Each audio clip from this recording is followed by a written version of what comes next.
Hello, Kat. Hi. Good morning. How are we? Hi, Robin. Hi, Good Simon. morning. Good morning. Good morning. How are we all today? Really well, and it is a beautiful spring day down here in West London. It's yeah, really a really hopeful feeling day as well. And the park was so beside me was so busy last night. Groups of people basically drinking outside, but I didn't begrudge them that really, because it just felt like people were raring to get out. So that makes me feel quite hopeful for us all in hospitality. Yeah. Opening up. The weather seems to have combined with the opening up, doesn't it? It's sort of.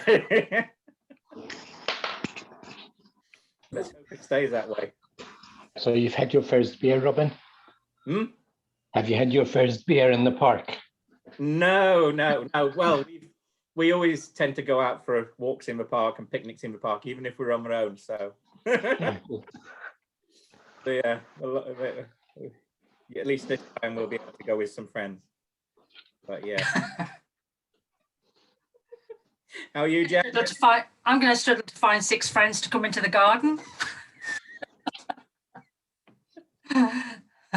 Kevin, long time no see. I know. Well, I've sacrificed your partnership for your partnership, so that's nice. I think I'll probably not go to the Tuesday one from now on. We'll maybe move them around a little bit. Anyway, good to see you. Hi, Jan, as well. Hi, Kevin. Hi. And Barry as well. My goodness. Me, Kevin. Good to see you. Morning, Sarah and Sarah. Morning, all. Morning, Robin. You all right? Yeah, fine. Morning, Claire. Mm-hmm. We don't do so much of that Zoom wave. I'm calmer now. I tend to do it with one hand, where when it first started, I was like... We need to get a picture, Robin. Yeah. Oh, you choose today. I haven't washed my hair today.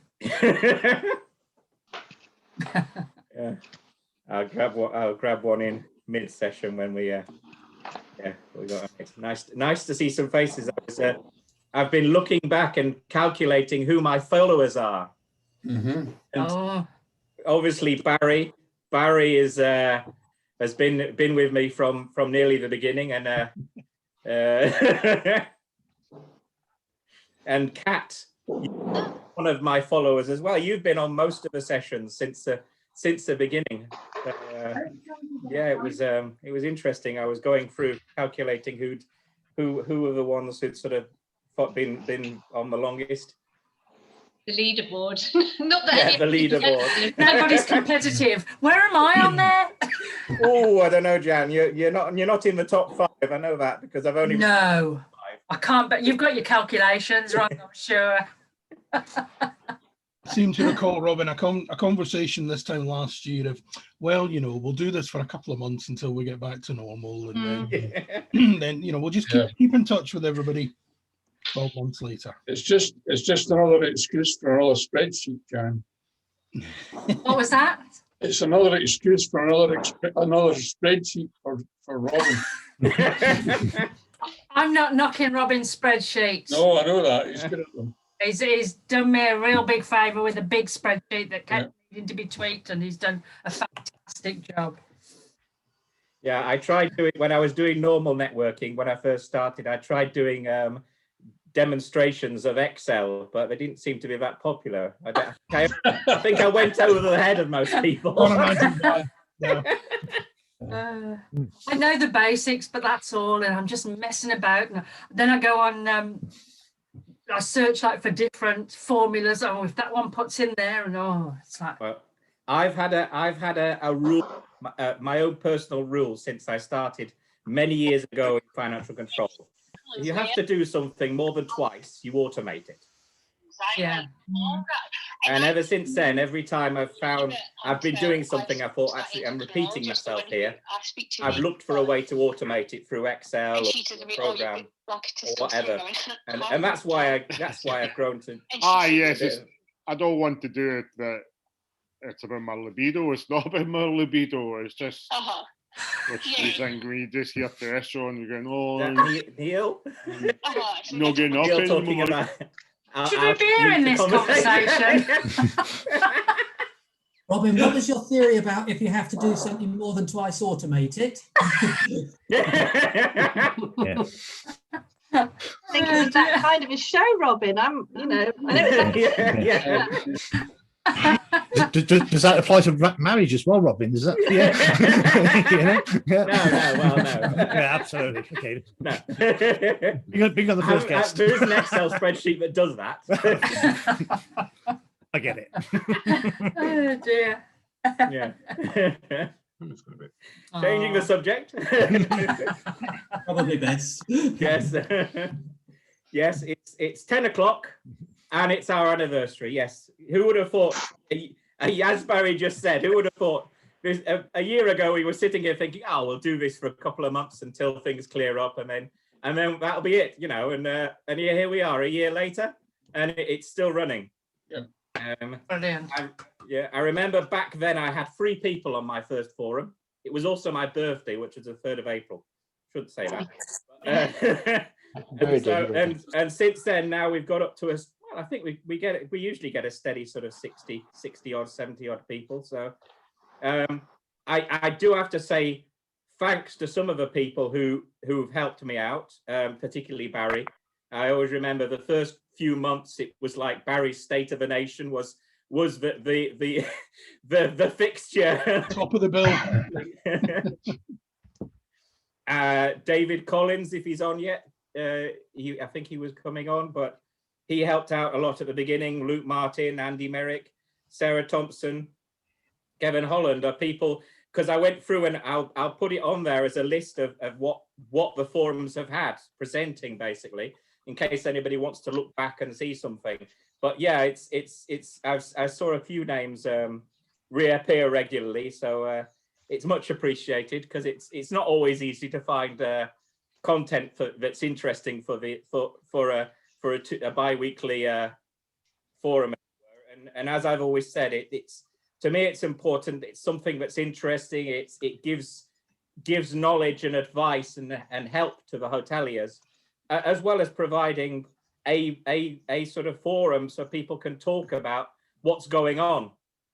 And I think that's one of the reasons why it's been as popular as it has been, because it's nothing commercial. It's nothing, it's purely that to chat about how things are going and to learn new facts. Ian, you're one of my most loyal followers. You, Cameron Brown, and Roy Nash are top table of followers.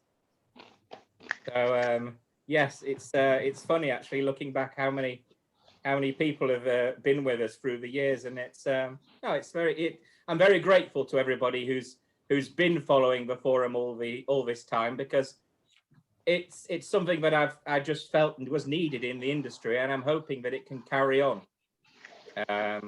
I've got speakers lined up until June at the moment, so it's looking good, and we'll see how things go after we eventually get out of lockdown. Hopefully it'll be the final one. I've got my iPhone with a candle. So I'll quickly, without further ado, here we go. If you'd like to sing happy birthday to the forum. Happy birthday to you. Happy birthday to you. Happy birthday forum. Happy birthday to you. There we go. And now for something completely different. Absolute carnage.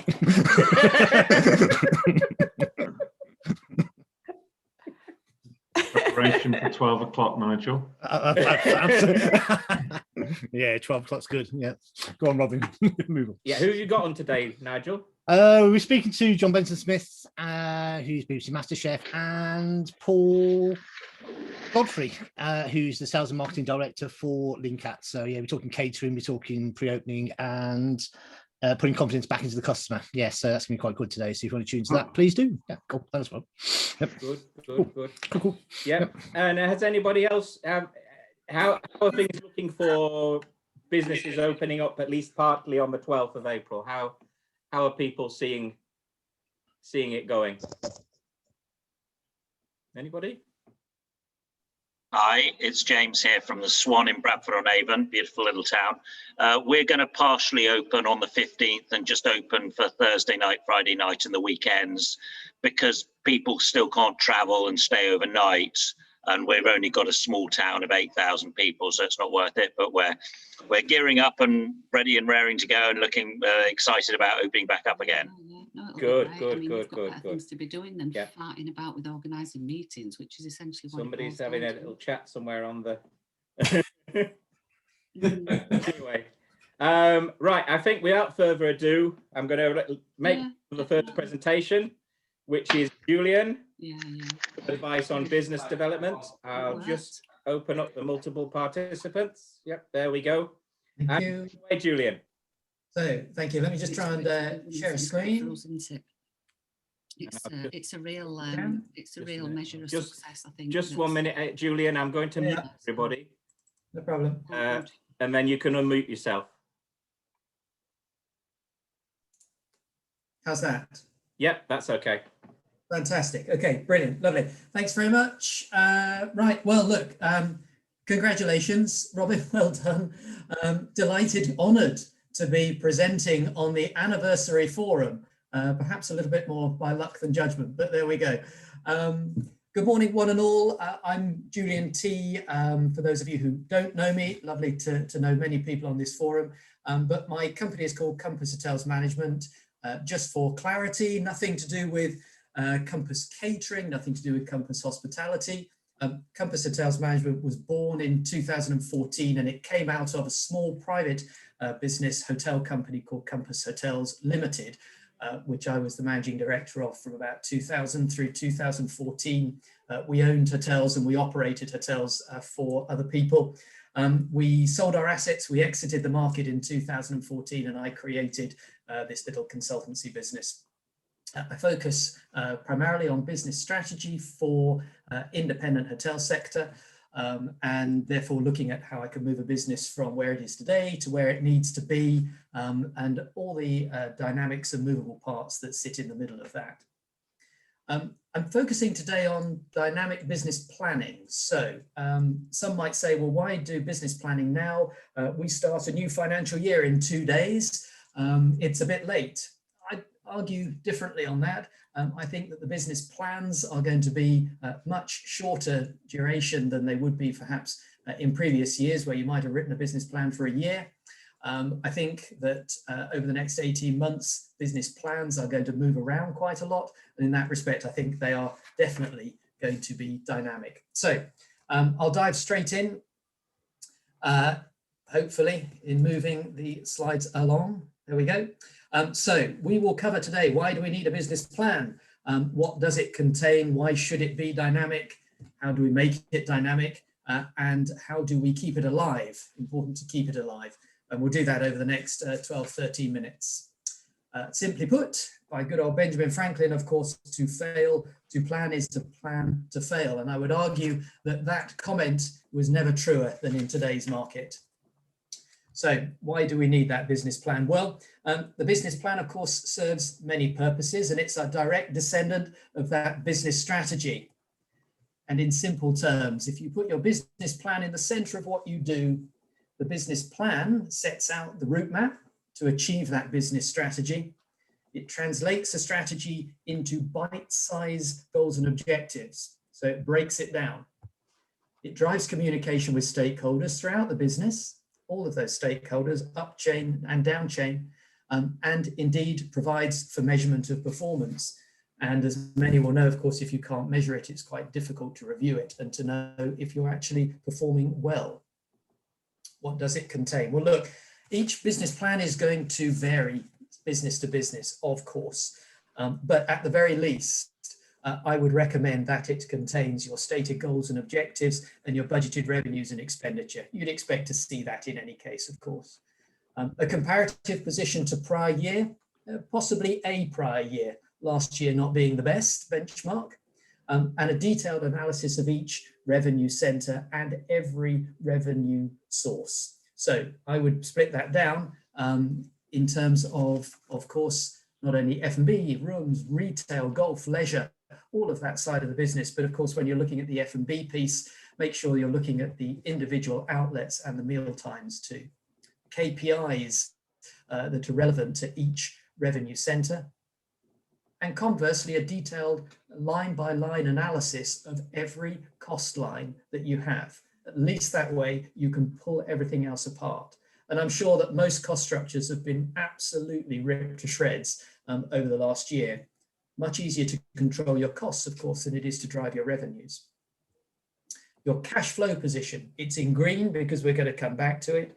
And these last 4 items, your resourcing plan, sales and marketing plan per segment, and the revenue strategies, those are in red. We're going to come back to those later. But those last 4 elements being the truly dynamic bits, if you will. And that's why we'll come back to those a little bit later on. You might also want it to contain your competitor set, but with that, think local, think national, think international. You know, it does depend on the markets in which you trade. And for many businesses, there's been a bigger focus of late on that local position as well. So perhaps that just needs reviewing in terms of that competitor set. And don't forget that you need to look at that across each of those revenue centers that you have.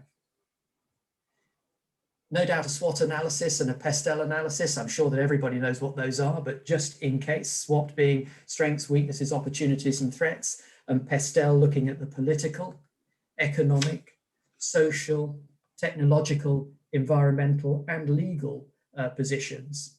Those are important at present, depending on who your stakeholders are.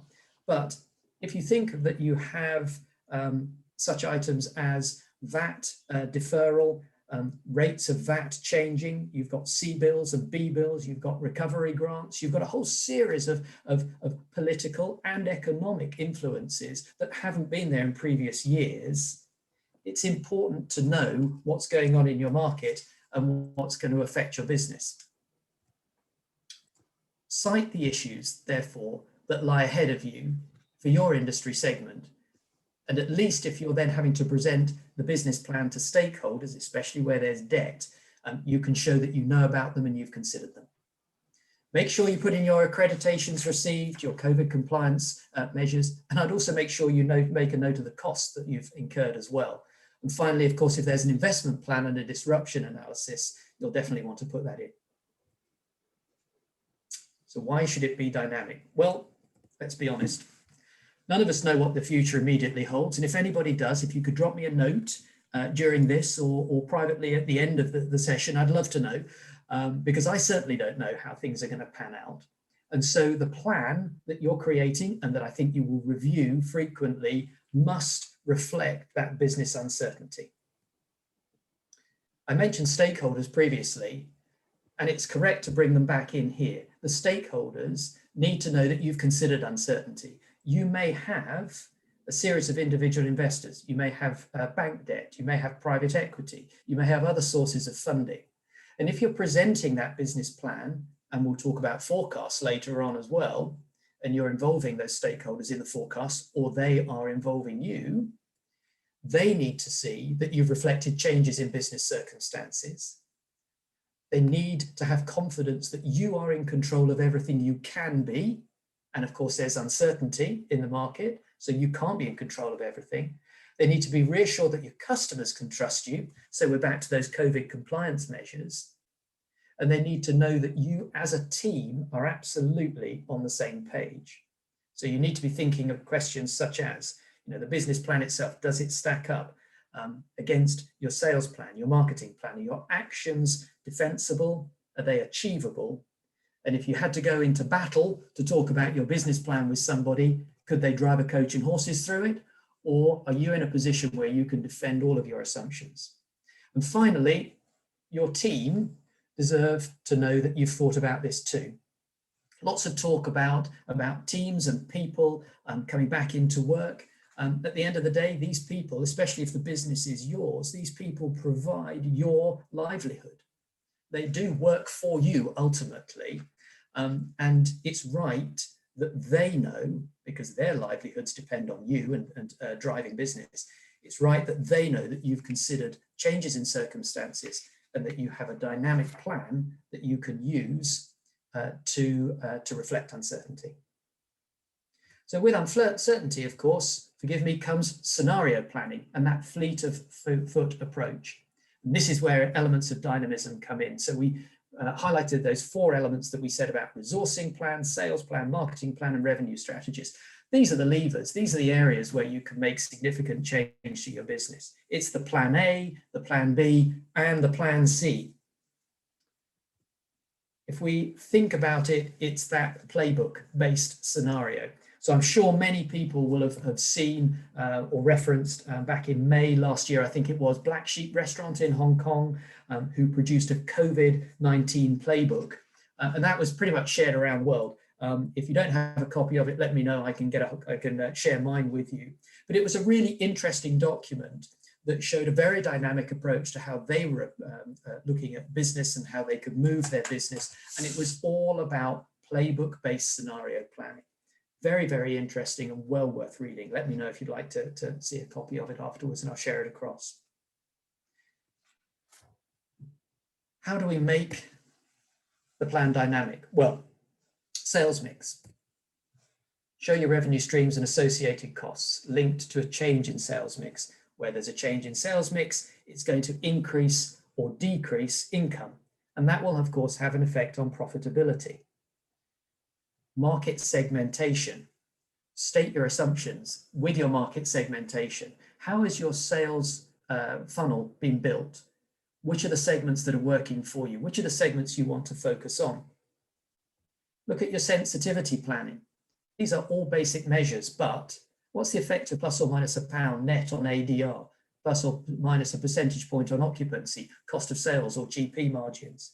They're all basic calculations, but know what they are and run the sensitivity based on the different segmentation analysis that you can do.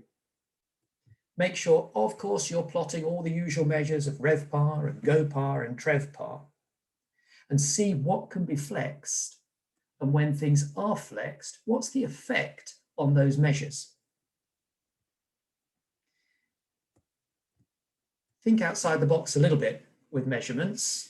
Some of you will know these in any case. Some might see a couple of new ones in here, but we've talked about segmentation and determine the most profitable sources of each revenue stream. Different businesses are in very different places. Some are in business survival mode. Some will thrive as staycation business moves forward in this current year. But for those businesses that really, really need to focus on profitability, it's this kind of Pareto's law, 80-20 principle. If 80% of your income or your profit is coming from just 20% of your market, focus like hell on that 20%. This can be short-term planning. This isn't strategy, which is long-term. This is short-term planning, sometimes for survival. F&B is going to play a big part this year. So make sure you're looking at RevPAG, your revenue per available guest, or RevPASH, revenue per available seat hour. These are measures which will be interesting to owners, but also they can form part of your incentives among teams. They might just form part of how you share gratuities among teams. It can be a positive measure, not just an analysis measure. Know what good looks like though, and you can work backwards from that position to help drive decisions.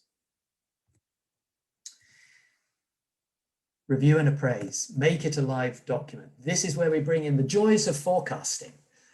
So forecast frequency, in my humble opinion, thank you for the thumbs up, boss. Make it weekly, and have someone in the business who can take it through to cash flow. We put cash flow in green because we were coming back to it. take it through to cash flow level, because you can take revenue, you can have revenue, but you can run out of cash. With things like the C bills and the B bills and loans that need to be repaid with deferred VAT, it's complicated below that EBITDA line right now. So look at that cash flow level. It's a skill set to do that. Make sure you state really clearly your assumptions and look at that business on the books. Where is it? Is it confirmed, provisional, or inquiry? If it's inquiry or provisional, you've got to question whether you should be including that in your forecasting at the moment. And if you are, you must flag what quantum of the cash flow position relates to provisional and inquiry, because that business is most certainly at risk. Make sure you're plotting your pace. And like I said, state your assumptions. Keep a copy of your last forecast and don't overtype it, because you may well need to go back to it. And there is lots and lots of data out there that can help you in your assumptions. You know, STR and Hotstats, there'll be local business surveys, sentiment survey reports through BDRC, for example. All of this is good quality data that's available in the marketplace. And it will help in evidencing your position. It does depend business to business, and it depends who you are having to influence with your business plan. But some of this stuff will really help to support it. So, conscious of time, and just looking finally, I think we all know already that 2021 is shaping up to be very much a game of two halves. We have the roadmap to recovery, and that's fantastic. And of course, yesterday triggered step one, but in fairness, none of those dates are set in stone, none of them at all. And global events will influence domestic events and timetables. Short-term planning could well be built around business survival, not for everybody, but it could. And objectives may therefore be alien to some members of the team. So I would advocate to you to communicate. I would advocate to adopt a dynamic approach to business, to be prepared for change, and indeed to understand that change in itself needs planning, and that needs communication. Finally, I would always say, of course, don't be afraid to ask for help, but that kind of brings me to the end. So I've thrown a lot out there in relatively short order, but hopefully that shares a little bit of food for thought. Happy to take any questions if there are, or Robin, back to you to move things forward from there. You're on mute. You're off mute. Does anybody have any questions for Julian? And I know, yeah, he commented on it. I mean, for me, forecasting is the jewel in the crown of any business planning, and it is dynamic. These days, you can't just sort of plan something and sit back and say, well, that's what it is, that's the budget for the year, that's what this is. It has to be a process which is constant and reviewed and gone over again, and it has to be linked to all the other processes, to your payroll control, to your food cost control, because without it just you just don't know where you're going in this business.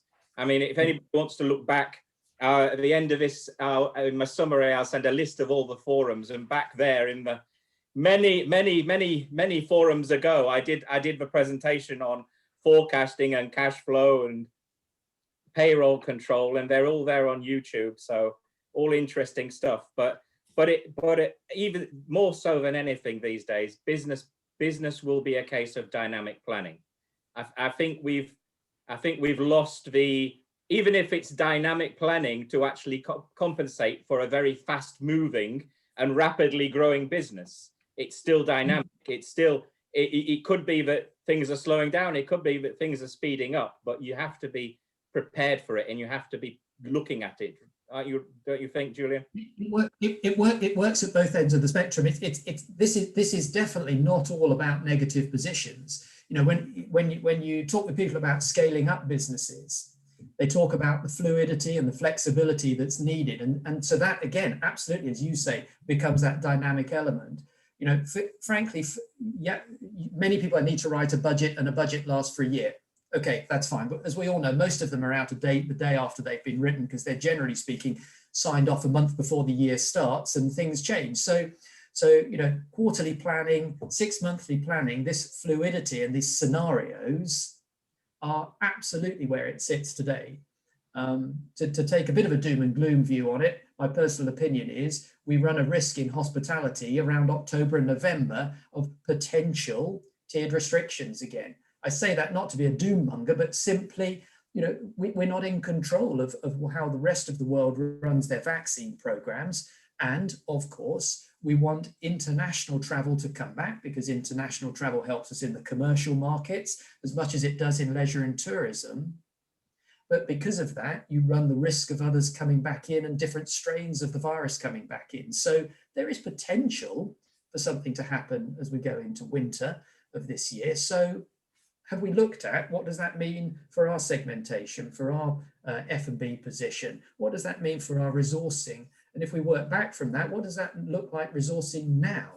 Should we be looking at different contractual arrangements? Should we be looking at maybe contracting out services rather than having everything in-house? It really does force, I think, the mind to open to different solutions, and that all forms part of that dynamic business plan.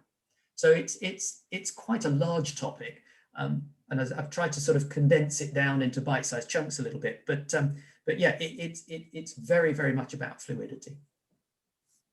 Yeah, definitely. And Robin, thanks very much indeed. Yeah, and as you look at the more you look at your business, the more you will find ways to increase the revenue or save costs. And the more you keep analyzing it, and some people say over-analyzing it is dangerous, but at the end of the day, as you build up that database of knowledge about your business, and you look at it more clearly and look at all the different parameters, and you collect more information about your business, you start to see trends, and you start to see where you can save money, where you can sort of rationalize the business, and where you need to put the money in. And I think that's very important, especially moving forward now. That's a good question. Yeah. Do you think now's the time for sort of creative courage? I mean, I'm a creative, but do you think now is the time that businesses should be making creative, bold decisions? Because I kind of think that going back now, it's going to be about the experience that you give your guests, and that's what they're all going to be craving. How much courage did they throw at this? I am totally in agreement with, yeah, I mean, it's not a new norm, it's a different norm, but there is always room for creativity, and there's always room. I mean, a lot of what we preach in the hospitality partnership that Jan's here and Julian's part of it as well, quite a few people are, is the idea that businesses now need to, especially if they're independent hotels, need to stop and think whether they actually need full-time support staff, whether they need a full-time financial controller, whether they need a full-time sales manager, a revenue manager. Can they actually make the most of the professionals out there, and for 2 days a week, or what's the value of sort of like half of what they'd pay a full-time person, get a quality of knowledge and experience that they wouldn't normally expect to have?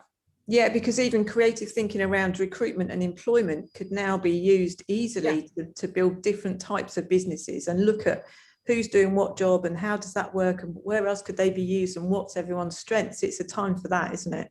Yeah, and a lot of the time, the people who are more advanced in their career within the business are the ones who actually have that knowledge, be more creative and to analyze the things. But they obviously, for most businesses, they feel it's a barrier because they cost too much. Because where actually these days most of them don't know having somebody full time, because it's quality rather than quantity. And I mean, I always say within the hotel, I get all the staff on the site to do all the admin work on an admin wage, and I just give the quality of the financial control. And it's the same with a lot of the businesses now need to take a little bit of expert knowledge from each area and put it all together to make their business more effective. And I think that's, and the same with when they look at their sales and marketing, they look at their sales and where they're selling to. They need to see clearly where are the new outlets. I mean, we've seen a lot of businesses over the lockdown going to deliveries and also as a guy on the call today, he's going to give us a talk later on in the year. Aser, he set up his own delivery service through the lockdown, and it's going well. And a lot of restaurants have done this, and they don't necessarily have to go back now. It's a new outlet of revenue, and if they can coordinate it well with their ongoing business, then it's only going to be positive for sales.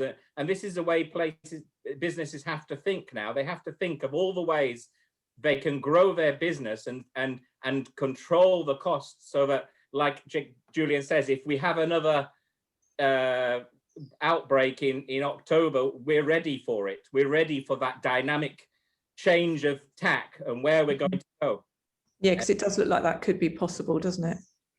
Possibly, yeah. I mean, it depends, doesn't it? The flu's something we live with constantly now. Everybody gets their vaccine and thinks about it, but in its day, it killed many people. COVID will be just the same, really. You'll get all the old people get their vaccine every year, and people just have to be careful. Anybody else have any comments? Okay, right, fine.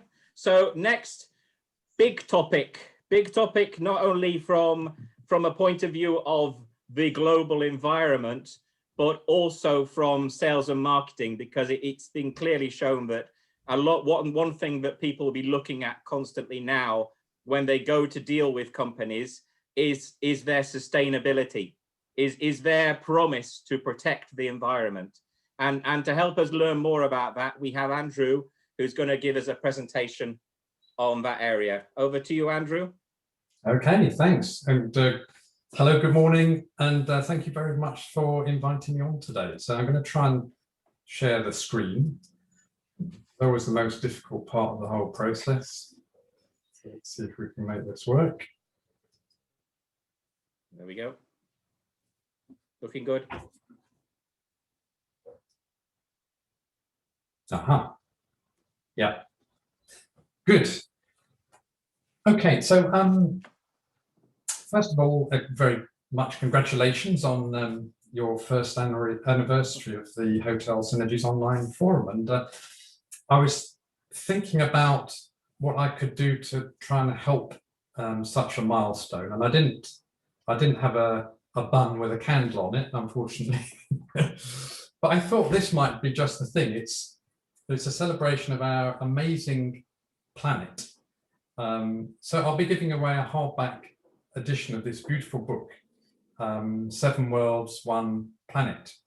It's based on the BBC TV series narrated by Sir David Attenborough.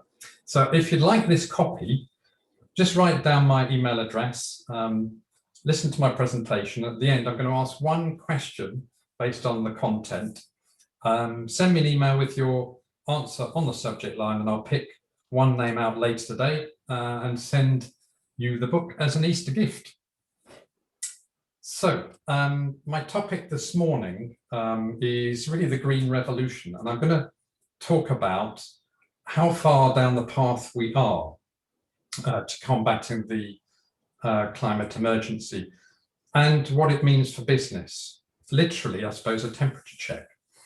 And I was just thinking yesterday about this, I had in my head this song from a movie called Flash Gordon. I don't know if you remember it, and the soundtrack was by Queen. And in that, and it was actually 1980, I was very disturbed that it was 1980. I think it was 41 years ago, it was about 10 years ago. But there was a line in the song which was, "Flash, I love you, but we only have 14 hours to save the Earth." So this morning, I only had 14 minutes to talk about saving the Earth. So it's difficult to do justice to a topic like this in that time, but I'm going to give it a go. And, you know, when I talk about this topic, inevitably, I share some worrying trends. So I thought I would start off at least today with something a bit more uplifting and nice to hear about, which is you know, when you look at that photo there, the world has become very dependent on fossil fuels for generating energy. And it's a huge problem when we want to reduce carbon emissions. And coal-fired power stations have, for a long time, been amongst the world's biggest sources of pollution, belching out CO2 and sulfur dioxide. And in the UK, we have been really reliant on this coal-fired power for generation. And you might remember when we had the miners' strikes in 1980s, we had power cuts because no coal meant no power. But since then, we've had a real transformation. Even about 10 years ago, coal-powered energy represented about 40% of the total. But now coal is down to virtually nothing, and renewable is making up the difference. So on a day like this, solar energy is contributing significantly to the national grid, and wind energy now accounts for about a quarter of the total in the UK. It's amazing. And the plan is to go further to achieve carbon-free power generation, so that we've got real cheap, cleaner energy. Solar energy. Did you know that enough solar energy reaches the Earth in 1 hour to cover the entire planet's energy needs for 1 year? And yet solar energy meets only 0.1% of global energy demand. So the potential for unlimited renewable power is immense. And I think we're going to see a dramatic increase in the development of solar. In fact, if you took an area the size of Wales in the Sahara Desert and filled it with solar panels, you could power the whole of Europe. And the thing is, we've got an insatiable demand for electric energy, and we're going to need even more of it as we have the transition to electric vehicles. So if we can tap into an unlimited source of energy, it's very exciting. And right now I'm seeing more and more hotels and meeting venues using wind and solar energy to reduce their carbon footprint. And I always say, when there's human ingenuity, there's hope. We mended the hole in the ozone layer, we landed on the moon, we created a COVID vaccine in record time. But you know, the clock is ticking, and for years we've really neglected to tackle the overall climate emergency. The effects of climate change caused by greenhouse gases are taking us really, I'd say, to the brink of disaster, and we are adding fuel to the fire by destroying our precious ecosystems as well. So now that there is a narrow window of opportunity before we would get to the point of no return, where you can't actually reverse the effects. And I think those effects could be more far-reaching and ultimately more serious than the coronavirus. We see the effects of climate change around the world, droughts, floods, forest fires, hurricanes, melting glaciers. And actually temperatures are now at their highest in 800,000 years. And there's a close correlation with the dramatic rise in greenhouse gas emissions that are causing it. So this image represents what a ton of CO2 would look like if we could see it. And each year we're pumping about 50 billion tons of it into the atmosphere. And if you're looking for proof that the temperatures are rising, well, on the 16th of August 2020, we saw the world's highest ever temperature. It was 54.4 degrees Celsius in Death Valley, California. And in the same year in Siberia, they set a record for the highest temperature ever recorded in the Arctic Circle at 38 degrees, which is quite mind-boggling, isn't it? 38 degrees in the Arctic Circle. So it was 6 years ago that the Paris Climate Change Accord resulted in a pledge by 196 countries to work towards holding down global temperatures to well below 2 degrees Celsius, and ideally no more than 1.5 degrees in increase. At the moment, we're way off track, and probably on current trends, we expect to breach the 1.5 degree ceiling and hit either 3 or 4 degrees of warming later this century.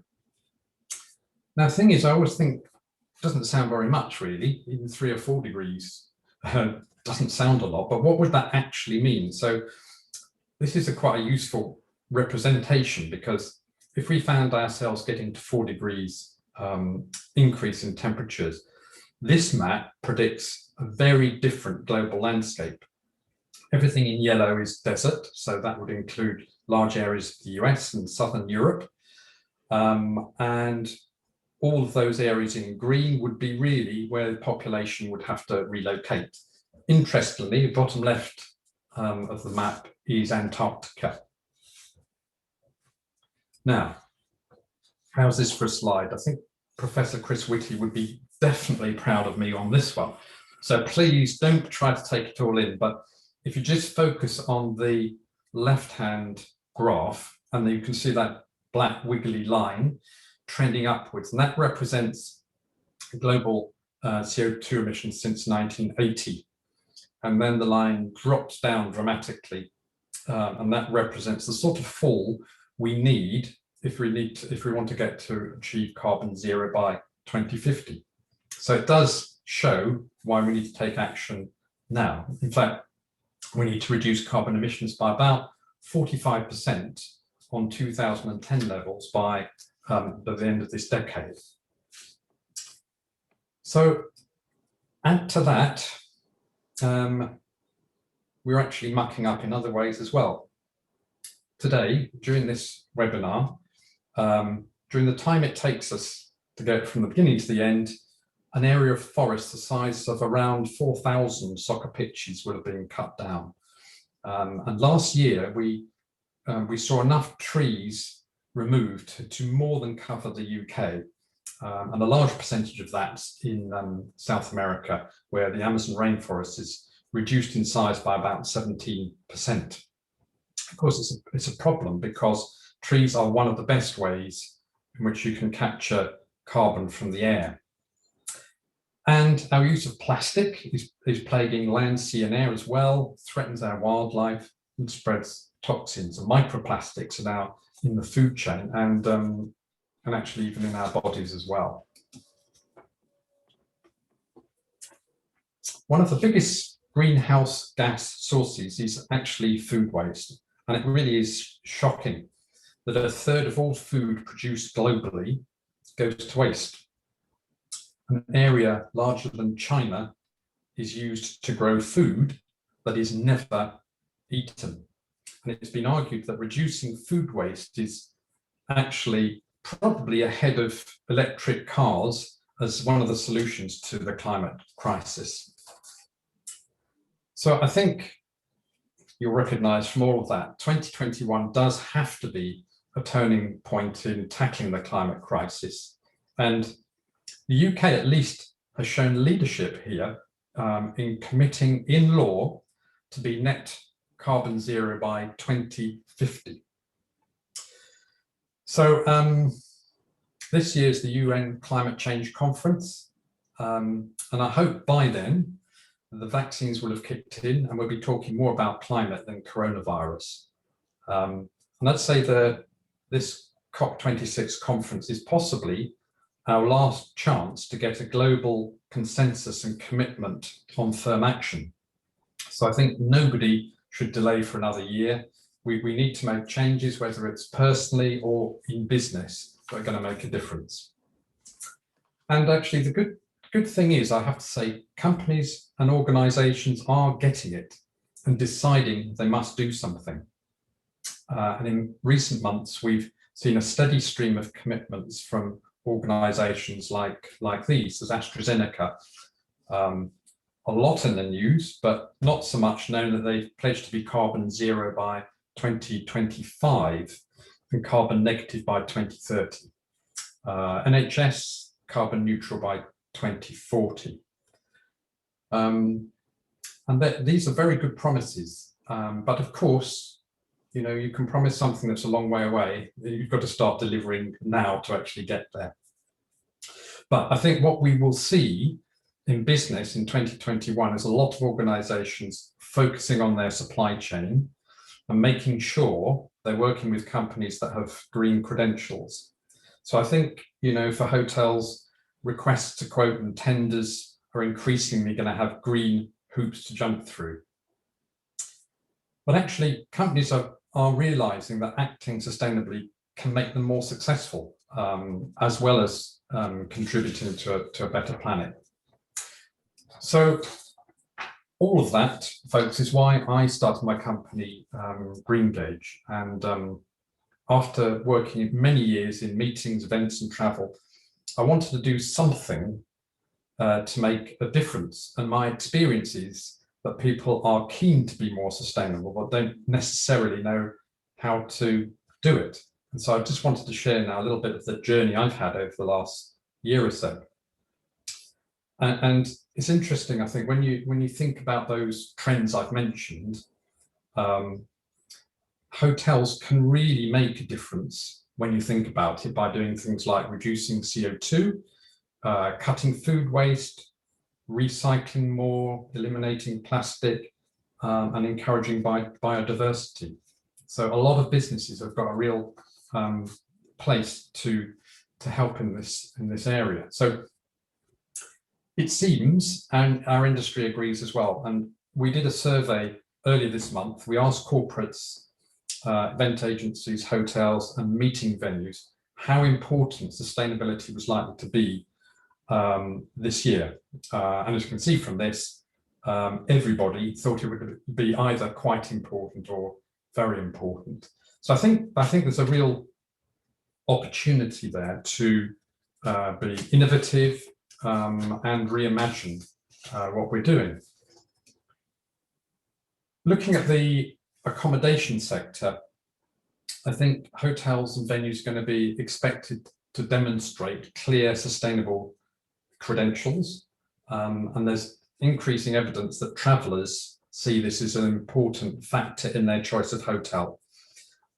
Same, I think, for meeting organisers as well, spending more time on due diligence and selecting hotels and meeting venues that clearly demonstrate an eco-friendly approach, which is why we introduced at GreenGauge this our EcoSmart accreditation, which I'll explain a little bit more about in a minute.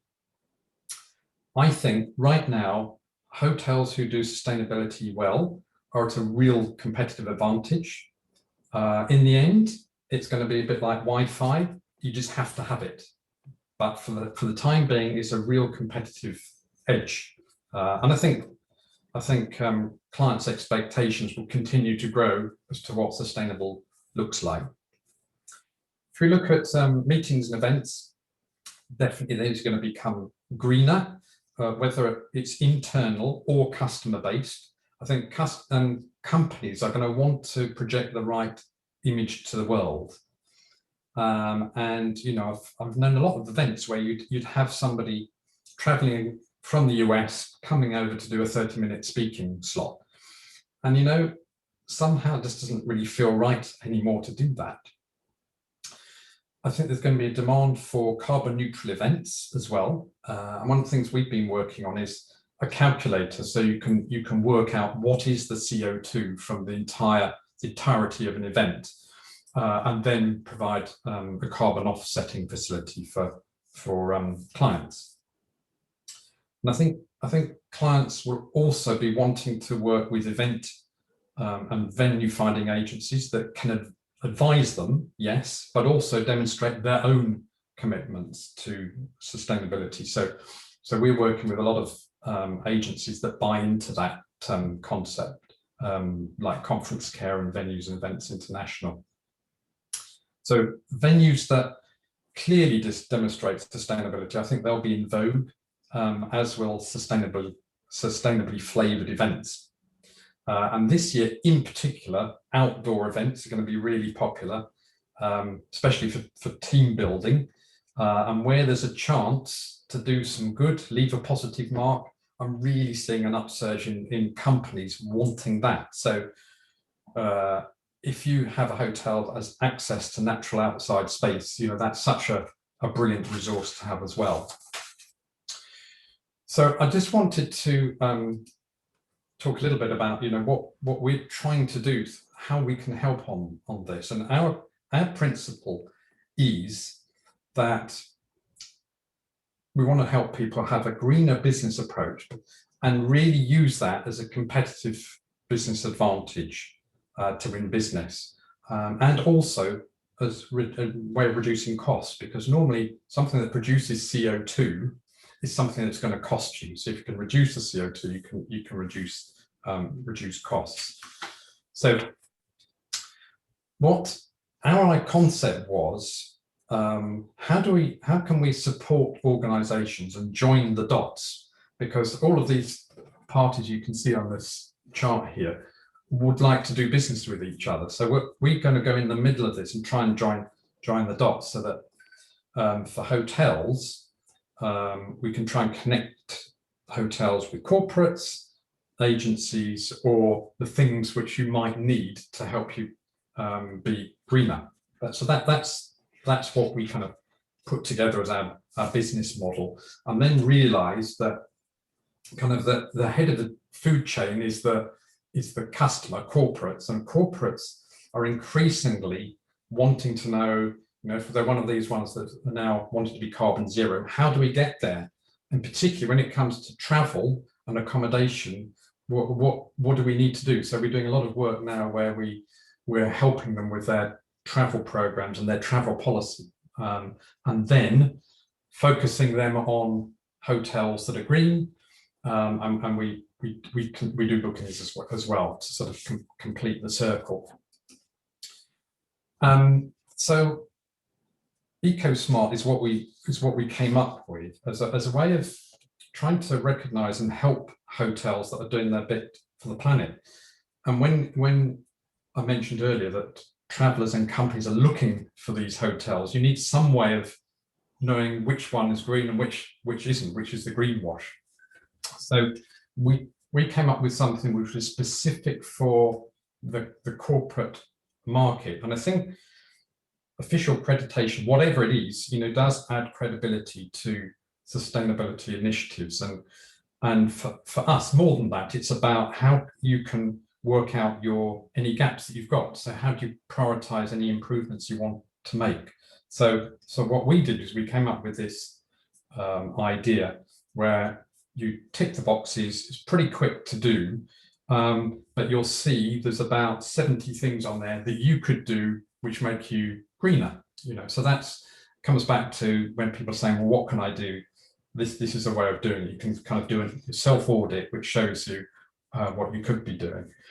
And then what we do is then we categorize hotels, and hotels can be anything from bronze through to platinum. And we see this as a way of not just sort of slapping a badge on, but trying to help hotels in this quest just to be more sustainable. And we've got 75 properties, and we're hoping to get to about 200, 250 by the end of this year. So that's our journey really so far in this. And so I think, just to conclude, 2021 has to be a year of change, where everybody faces up to the challenge of climate change and the need to preserve the planet's biodiversity. So at Greengage, our mission isn't to change the world, but what we're trying to do is help deliver lots of small changes that, when you add them up, make a real difference in the travel, meetings and accommodation sector. So I hope you found this session useful, and if you have any questions or comments, please do get in touch with me. You can visit our website as well. And finally, the competition question for that lovely book. Do you know in which year the UK is aiming to become carbon neutral? If you could tell me that, put that into the subject heading, send it to me, and I'll look forward to sending somebody that really nice David Attenborough book. That's all for me. Hope that was useful. Thank you. There's some really good comments in the chat while you were presenting, Andrew. I think one of the ones which is most pertinent to the sort of the hospitality industry is that about the food waste. I know Nigel and myself have both done presentations in the past and talks about it, but it is really strange how the industry wastes so much food.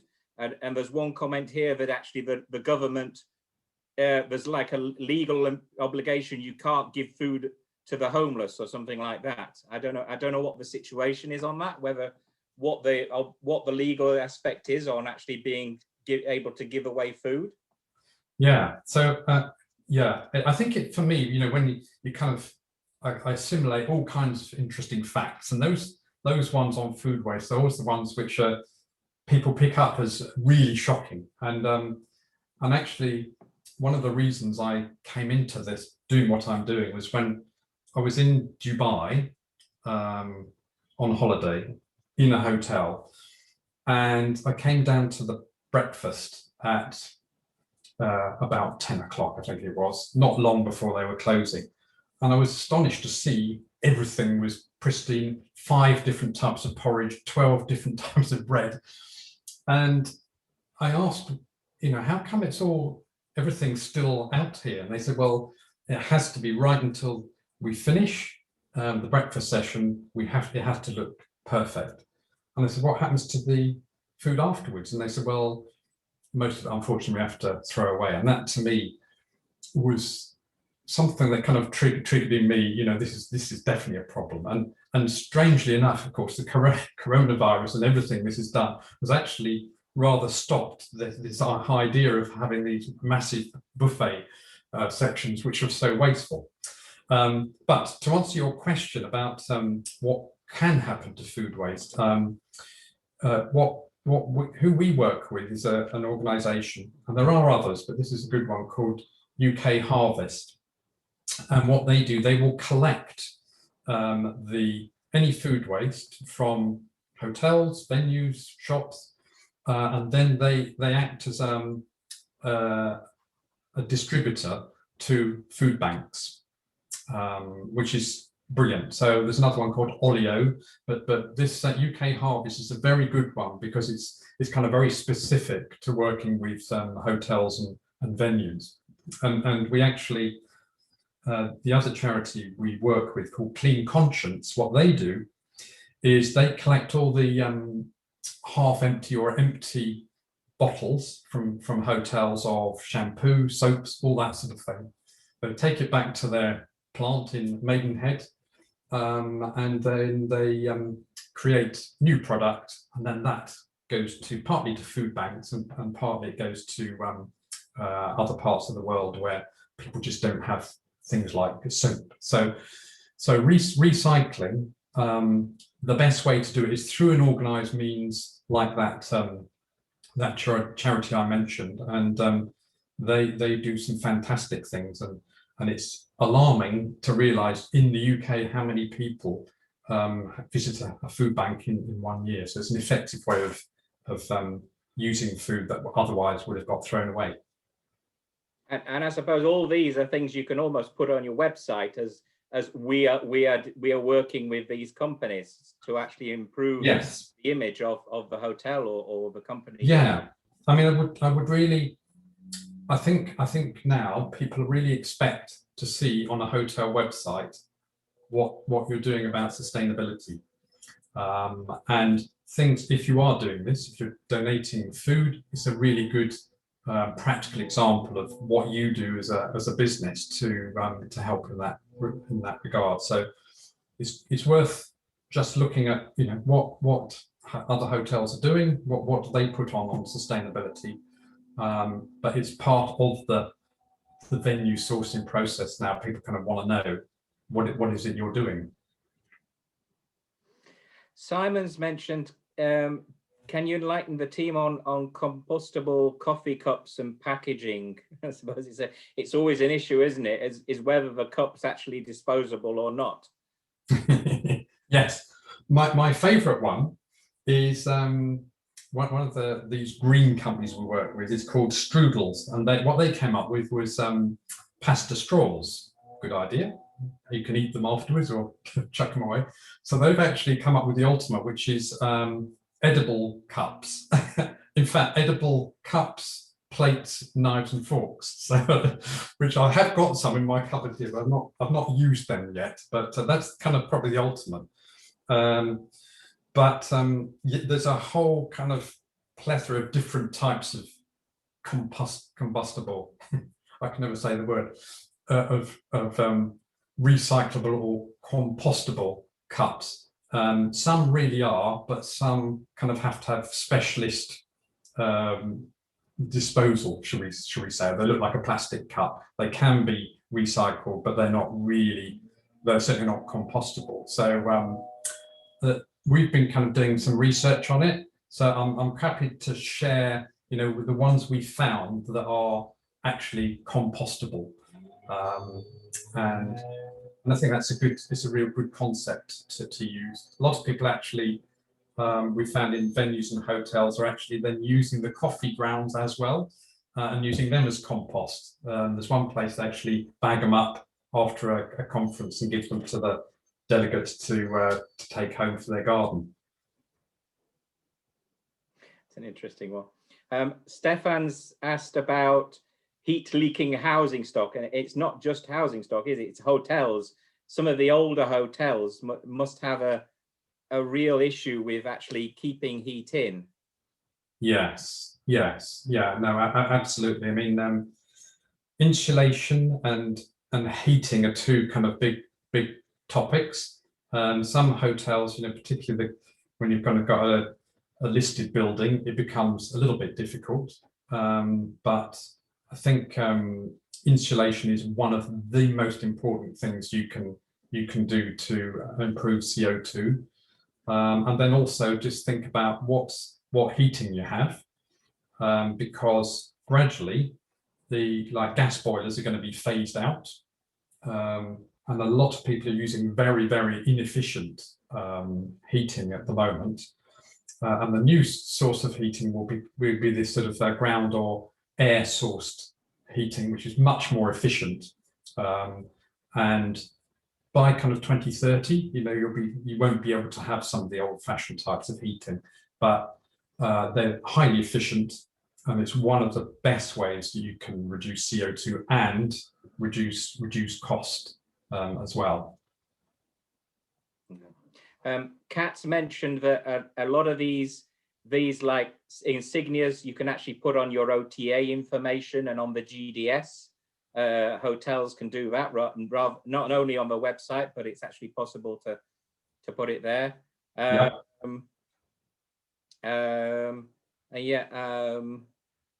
We came up with a container for sauces made from seaweed and plant proteins. That was Just Eat a dot that now. But that's about it really for all. Anybody else have any other comments or questions for Andrew? No. Well, thank you very much, Andrew. Yes, it's a very interesting topic, and there's a lot out there, I think, that businesses will need to be doing, especially now that it's in people's minds. I think in one way, what COVID has done has actually made people more aware of what can be sustainable and what can be good for the environment. I know hybrid events, I think, are something that's going to carry on. Not just because it saves companies money on travel, but actually because they've actually realized that it's a more sustainable way to do a lot of these meetings. Can I ask you, when you send me the presentation afterwards, can you send me the links to those charities? Because a couple of people have asked, and that way I can put it into the news, like the summary I send out later on today. Yeah, absolutely. And just to add as well, you mentioned the hybrid events, which hopefully going to take over from the fully virtual events. And I think what we're going to see is, I think it'd be really good for UK venues where traditionally people think, right, that's where exciting can we go abroad? I think a lot of events are going to be in the UK, but bringing international delegates in via the virtual means of a hybrid event. So I think that's a really good thing to happen this year. Yes, I'll send the link. Yeah, okay. While you were talking, I had one little idea for hotels about promoting people taking the train and then picking them up from the station with an electric car. I don't know if any of the hotels have got that as an opportunity, you know, just think simple things like that to put into people's minds to think, well, actually, yeah, that's a possibility. But yeah, I think a lot of scope out there for companies to be more sustainable. Yeah. And I think one other thing is that there will be growing expectation to have electric charging points, as you mentioned, cars at hotels. So it's worth thinking about that, because you can do this. So it's a revenue stream as opposed to a huge cost to do it. So actually what I might do is we put together an article about the things to think about if you want to, if you're thinking you might need to put charging points in, what you need to consider. So I can send you that article as well if you like. Okay, good. Am I right in thinking that actually there are some government grants for charging points? Oh no, not really. No. No, it's more for there are grants if it's for your personal use. Oh, right. It's about £300 you can get off of charging, so that's a good thing. But commercially, it's a little more difficult. Okay, I know. Tesla we're installing points free of charge. I suppose they take part of the money, but I know I know a couple of hotels that had Tesla put their points in, but somebody pointed out that perhaps they only do for Tesla or something, and that it needs to be something which is a lot more useful for every car, as it were. So I don't know, but yes. Yeah. Well, the Why Boston Lakes, that conference venue up in Lincolnshire, what they've done is they've got, I think it's about 24 Tesla charging points there. Because they're right near the A1, the Why Boston love it, because people go to get their car charged up and then go in to use the the cafe and so on in the property. So they've kind of used it as a bit of a marketing thing. But you're quite right that Tesla have got a fantastic network. If you don't have a Tesla, it's much more difficult. There's all kinds of different chargers all over the place. It's not quite as easy, but there's a big kind of push to really roll these out, thousands more out in the UK, either in places that you go to, like shops or hotels, but also in residential streets by tapping into the lampposts, because there's a good source of electricity every few yards. Tap into that. Good idea. Yeah. Excellent. Right. Well, thank you very much, Andrew. That's a pleasure. Cool. I look forward to receiving a sort of a presentation and those contacts afterwards. Send them on to everybody. And please do feel free to contact Andrew or Julian if you want help with any of these subjects. That's what we're here for, really, to help people sort of like collaborate, talk to each other, and improve their businesses. That's it really for another session. Thank you all for attending, and thank you for being there every 2 weeks just to keep the forum going. And I look forward to seeing you all again in 2 weeks' time. Thank you. Thank you. Bye. Bye.